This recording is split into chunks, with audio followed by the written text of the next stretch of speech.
Continuing education is more essential and more strategically valuable than ever.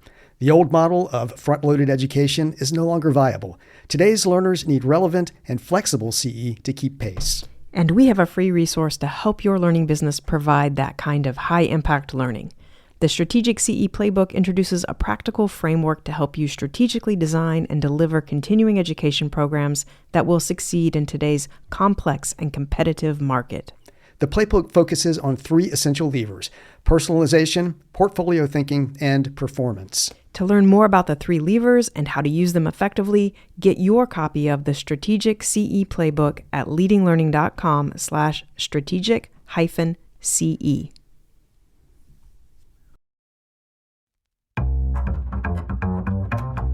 If you want to grow the reach, revenue, and impact of your learning business, you're in the right place. I'm Celisa Steele. I'm Jeff Cobb, and this is the Leading Learning Podcast. Learning businesses need to consistently perform on 3 fronts: reaching the right people, generating revenue to sustain their work, and demonstrating real impact. Now, none of those challenges are new. Reach, revenue, and impact have, in fact, been central to how we think about learning businesses for a long time. They have indeed. They're even part of the Tagoras tagline. But while reach, revenue, and impact are familiar concepts, they're not always treated as connected. And that disconnect is where a lot of frustration shows up. And I think marketing feels harder than it used to. I think revenue goals feel more urgent, and I think impact is still challenging to measure in meaningful ways and for learning businesses to articulate clearly. And so in this episode, we want to basically start a process of taking a renewed look at reach, revenue, and impact, and why learning businesses so often struggle with them, how those struggles tend to reinforce one another. So we're gonna break them down in detail, not just in this episode, but in future episodes as well. But today we'll kind of tee up the concepts and start digging deeply into reach and its relationship to the others. So let's reinforce why we think revisiting these themes of reach, revenue, and impact makes sense now. And the main reason, I think, is just that we see them as foundational. We see them as these pillars on which successful learning businesses are built. Yeah, I mean, they're in the Tagoras tagline for a reason. In fact, they were not the original Tagoras tagline. We came to use them as a tagline because we saw them being an issue just so often. They are perennial challenges when we step back and try to name what it is we see learning businesses wrestle with again and again, year over year. It's reach, revenue, and impact. Right. So these are not trends. We think these are perennial, as you said, perennial challenges. And so that's why we want to revisit them. They're also especially top of mind because of some recent data. That's right. This is clearly stuff that people are, continuing to think about. We saw in our 2026 Strategic Outlook survey data that revenue, top strategic goal. More than half of respondents indicated that increasing revenue was either their number 1 strategic goal or their number 2 strategic goal. In that same survey data, we also saw support for the idea that capacity is often constrained, that often learning businesses feel like they don't have enough resources to do what they need or want to do, and that capacity constraints exist especially around marketing and not having enough marketing resources, which then that ties very directly to the reach pillar. Yeah, definitely. And then, we saw some in the survey data, but this is just, we continually see this in working with clients and just in our conversations with organizations, a weakness really in measuring and just as importantly, articulating, communicating the impact that's actually being made by the learning experiences that organizations are offering. And so part of why we want to bring reach, revenue, and impact up again is because we're hearing about each of them, but we want to bring them up together because not only are these perennial challenges, they are perennial interrelated challenges. We don't think that you can really meaningfully address any one of these without also addressing the other 2. That said, we do think it's well worthwhile to go deep on each one of them and make sure you fully understand each of these pillars as we then start to really draw the connections between them and how they how they function as a system, really, and how learning businesses should approach their markets. That's right. So we're going to dig in deeply on reach in the remainder of this episode. But again, keep in mind that everything we're saying about reach has to be put into the frame with revenue and impact as well. We will revisit revenue and impact in a future episode. And we'll probably keep repeating that throughout this episode anyway, so we'll sound like a broken record. You will not forget that these concepts are interrelated, we promise. And so maybe we should just briefly recap kind of what we mean by these words, reach, revenue, and impact. We throw them around a lot. I think there is a lot that is immediately sort of understandable by them, but I think it also benefits from explaining a little bit more. For us, reach is about being able to connect with the right learners. And by right, we mean not necessarily all possible learners. We really mean having a certain clarity around who it is that can benefit from what you have to offer, who is it that you are trying to reach, and then how can you actually manage to connect with them. And then revenue is one result of that. If you're able to connect with the right learners, with the right offerings, charge them appropriately, you are going to generate revenue. For most organizations, they're going to want that to be net positive revenue, even if you're a nonprofit, because you want your business to be sustainable. You want to be able to invest back into the business and/or if you're part of a larger organization like an association, for example, to invest back into other parts of the business. And then reaching those right learners also speaks to your ability to have the impact that you desire. Right. Because if you're not reaching the right learners, you may even have a stellar course or conference or whatever experience it is that you're marketing to that learner. But if they're not really the right learner, then they may not see that impact. They may not be able to actually improve in the way that you're hoping for. So again, tightly interrelated, reach, revenue, and impact. So now let's dive in more deeply to reach, as the first one we always name in that pillar, and talk about some of the challenges that we see around reach right now. Right. And for us, I think the key issue right now is attention. And this isn't just true for learning businesses. This is true in the world in general. I think right now that attention really is one of our scarcest resources. We have so many demands on our attention. People who want to push information at us. People who want to extract data from us and be able to use that data in various ways. It can be difficult to navigate, and really, it's become true that the competition for learning businesses is very often other learning providers are competitors. We think about that, but often they're not the main competition. It's everything else that's competing for your learner's attention, which is going to influence whether they're even going to decide that they want to learn anything with you. They have too many other demands on their time and attention, and you just may never be able to get them to engage with your learning experiences. And I think that this competition for attention has ratcheted up increasingly over recent years. And so I think it gets to why reach can feel harder today, because I think some of the things that maybe work successfully for learning businesses, even 5 years ago, certainly a decade ago, aren't as effective anymore. You take something like email marketing that, used to be pretty effective, pretty reliable.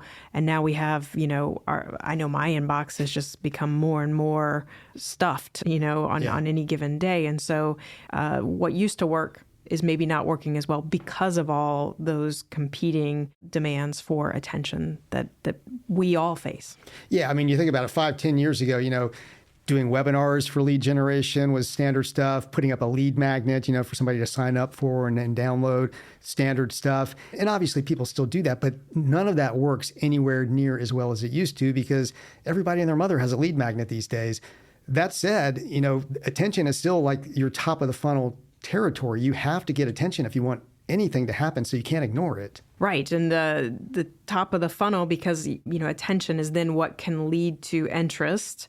And then this is getting into the ADA model that we've talked about before. So you have attention, A, you have interest, I, the D is desire. So, do they actually want what you're offering? And then A, hopefully you get to that action. Are they going to actually register for that course? Are they going to download the research report that you have? Whatever it is. But if you don't have that first A, that first attention, you can't hope to move them through and get them to the point of action. Yeah, you need that first A before you'll get that fourth A. And we'll talk about conversion some here in a little bit as well. But I mean, as far as attention goes, I think the major prerequisite for attention at this point is trust. And, we hear this a lot. You got to build trust. You got to be trusted. You got to be the authority in your niche. But it's true. I mean, trust is the currency that allows attention to happen at all. So you have to step back as any sort of business, and certainly a learning business, and think about how are we building the trust that's going to earn us the attention of the learners who we want to serve. Right. And I think that, you could get lucky with a super clever subject line or something like that you get someone's attention for a split second. So much cynicism around that stuff now. But if you don't have something that's trustworthy, once they do tune in and decide to pay attention, then boy, you've just squandered a lot there. And so what you need to make sure then is that you do have trust when you're communicating. And to have that trust, you got to think about, like you're saying, Jeff, what are we worth? What do people want to listen to us on? Why should they listen to us on particular topics? Where do we have deep expertise or authority? And make sure that you're communicating around that, and that knowledge and that expertise and that credibility underlies how you're communicating. Yeah, and it's a long-term project. I mean, it takes commitment, it takes intentionality, it takes persistence and investment. You've got to be willing to put in the time to build trust. It may take 472 podcast episodes to build trust with somebody for all we know. Well, and so this idea of trust, the importance of trust, we coined a term in the report that we put out that goes along with some of that survey data we were quoting at the beginning, and we called this credibility capital. So these really are the assets that you have that establish your trust. Yeah, I mean, it's a nice little turn of phrase, rolls right off the tongue there, credibility capital. It's not rolling off of my tongue, apparently, but it should in theory. But, I mean, every organization has this in one way or another. I mean, it is kind of your value proposition, your unique selling proposition.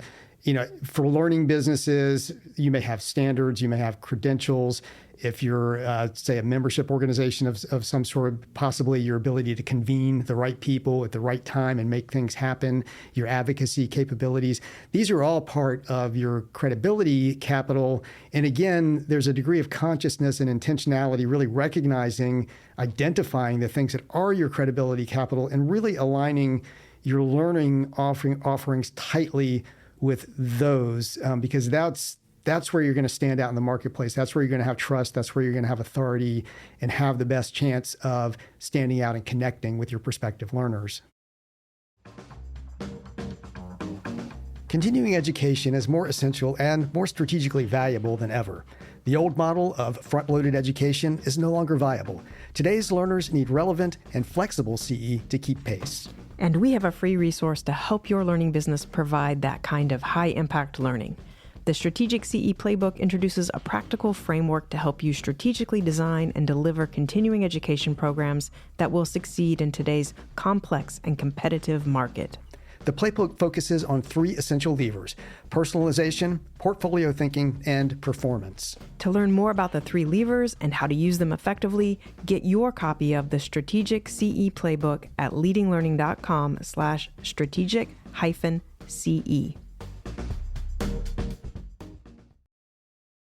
And I think as part of trust, because we keep talking about trust here, part of that is having respect for the audiences that you are interacting with or hoping to interact with. And I think that personalization is actually a big part of how you show respect. I mean, don't send the email about a particular course to everyone in your database. You need to be aware of which people in that database could benefit from, are at the appropriate level to take that course.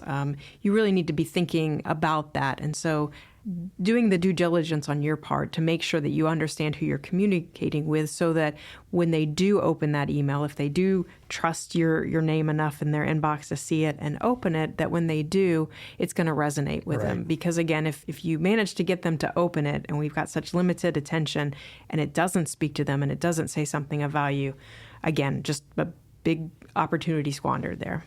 Yeah, and I think that's a nice perspective on personalization, because we tend to think of personalization, from the standpoint of getting the right stuff in front of somebody, which it is. I mean, you want to do that. That's part of what you're using the data for.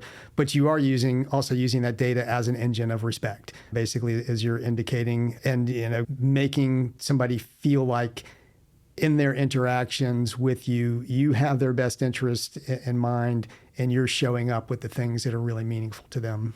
And I think, too, that part of credibility capital, part of establishing trust, part of being respectful in doing all of those things, which are so important, don't think purely about your formal education offerings and your course catalog alone. Yeah, this is an interesting aspect of Reach that I think that we maybe haven't talked about enough. I know we've talked about it some in various places. In my mind, it comes down to the distinction we've made before between learning and education, that there is a difference between them. Education tends to be the formalized, structured experience. It tends to be represented by the types of products that go into a catalog, and requires people who are going to design and develop and produce and market and sell. And when we talk about being in the learning business, a lot of times that's where people's minds go immediately, is just to the catalog and to the learning products that you're going to sell.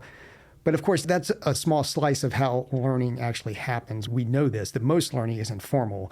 It's in the relationships we build, the conversations we have, the volunteer opportunities we take, and just the podcasts we listen to. The podcasts that we listen to. There are just so many ways that we're learning, in any given moment, in any given day. And those are opportunities to reach our audiences and to serve our audiences. They may or may not be monetizable, or at least, immediately and directly monetizable, but they are the path to building that trust. They are the path to representing the value that we want to represent to the audiences that we serve. And I think a lot of learning businesses, in my mind, this applies particularly to, say, membership organizations that are trying to serve, a sort of identified base of members, need to step back and think about what are those informal opportunities that are represented by learning, and are we paying enough attention to that, or is everything we're doing focused on the catalog concept? Because I think if you're only focused on the catalog, then you're probably being too transactional. You're not really thinking about the sort of longer term, more nuanced relationship that you need to build with your audience to have the trust, to get the attention, to be able to fulfill the reach that you need to as a learning business. And I think silos can come into play here, that if you happen to be in an association learning business where events happen under kind of one umbrella and courses happen under another, and then maybe publications under yet another, it can really be very segmented. You stop seeing the connections between them, yeah. Right, and so I think you'll have organizations where you'll have that chief content officer, and if you broadly think about all that content that you have, all that credibility capital that you have, which is almost always fundamentally about, there's a possibility for learning built into all of those, because they are about knowledge and expertise that's built into them. So I think everything you're saying, and being aware of, there may be some organizational hurdles that have to be addressed in order to really think the right way about reach in your organization. Yeah, we see increasingly that it does help to have somebody who has that kind of high-level responsibility and accountability for really looking across the knowledge assets, the whole portfolio of experiences that an organization can provide. Yeah, I'll give a shout out to Todd Slater at NIGP, the Chief Content Officer there. Like, he thinks about things that way. They've got their formal education portfolio, but the events, the publications, really all of their interactions with their membership base and their prospective audience, he's attuned to all of that and sort of where learning is happening all along the way. So I think it's important to have kind of that sort of perspective, that person. It's also a governance issue too, though. We see this continually more and more as we're going into organizations.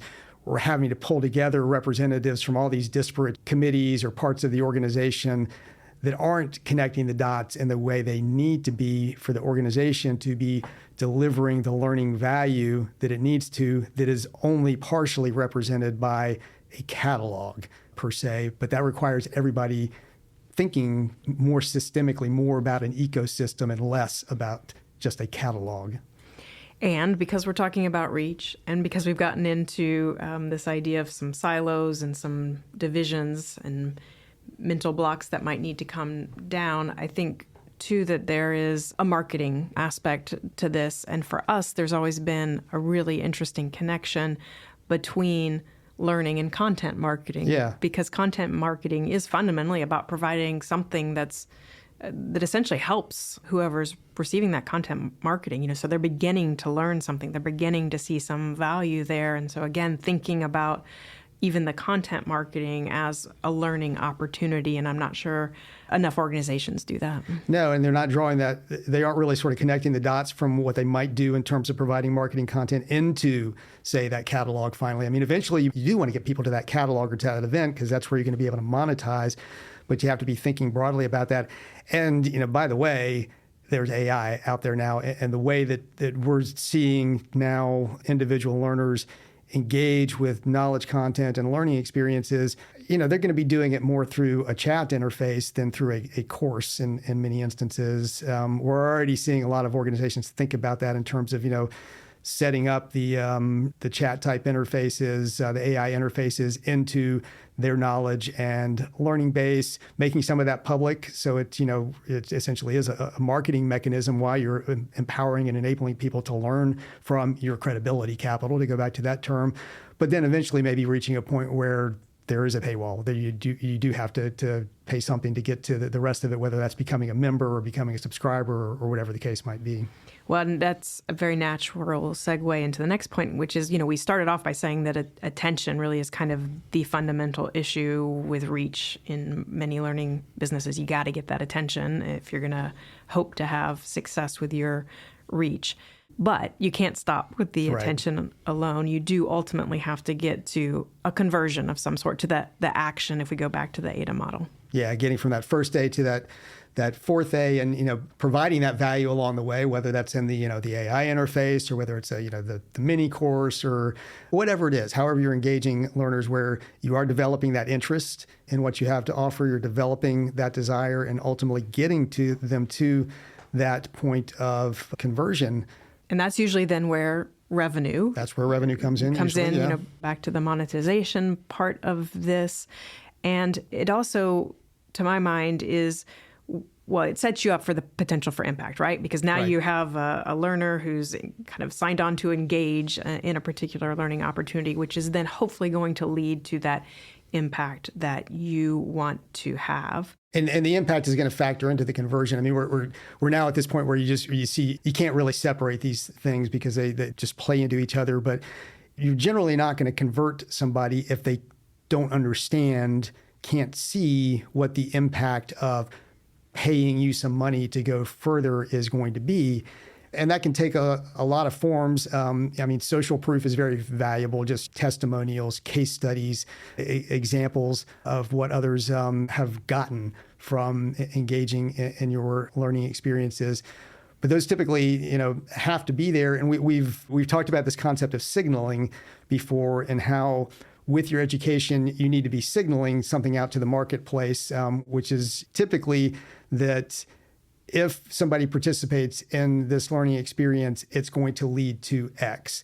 And you want the learner to see that. You typically want the learner's employer to see that. But that signaling is all about communicating the impact that you're claiming and have evidence to substantiate that a learner is going to get if they do actually commit to whatever learning experience you're putting in front of them. Right. And so, that's all part of making that argument for investment of further attention and time, right? That you've had to get enough attention and time to even get to this point of trying to get them to conversion.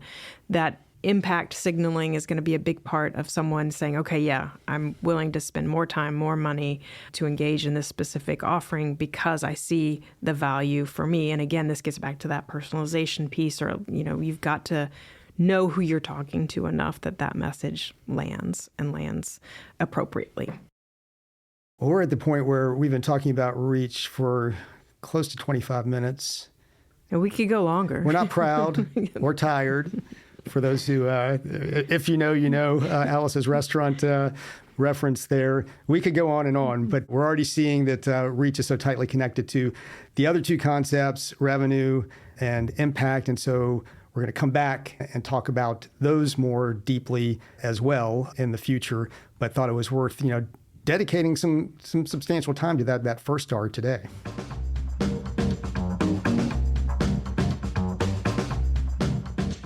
Reach, revenue, and impact aren't separate challenges for learning businesses. They're deeply connected. And yet, we focused today on reach. But we'll be focusing on revenue and impact in the future, so stay tuned. You can find show notes, a transcript, and related resources at leadinglearning.com/episode 472. And if you find the Leading Learning podcast valuable, please consider sharing this episode with a colleague or coworker who's wrestling with reach. Thanks for listening, and we'll see you next time on the Leading Learning Podcast.